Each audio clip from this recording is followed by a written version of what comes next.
ఏయ్, నువ్వు ఇప్పుడు బ్యాగ్ ఎందుకు రెడీ చేసుకుంటున్నావు? మీ అమ్మోళ్ళ ఇంటికి వెళ్ళడానికా? పోయిన నెల కదా వెళ్ళి ఒక వారం ఉండేసి వచ్చినావు. ఇలా ప్రతిదానికి మీ అమ్మోళ్ళ ఇంటికి వెళ్ళేటట్టుకుంటే అసలు పెళ్లి ఎందుకు చేసుకున్నావు? అలాగే ఉండిపోవచ్చు కదా.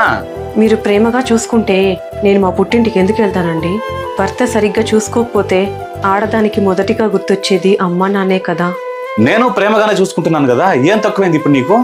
మీకే అలిగితే వెళ్ళడానికి పుట్టిల్లుంది, కానీ మా మగాళ్ళకే అలిగినా ఏడ్చినా బాధపడినా ఎక్కడికి వెళ్ళలేం.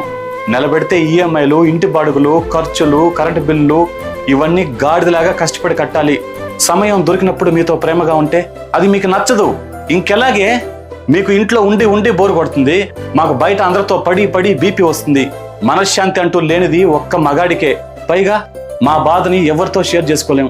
సరే, మీరు కూడా రండి, మా పుట్టింటికి వెళ్దాం. అయితే పుట్టింటికి వెళ్ళేది మాత్రం మానవు కదా.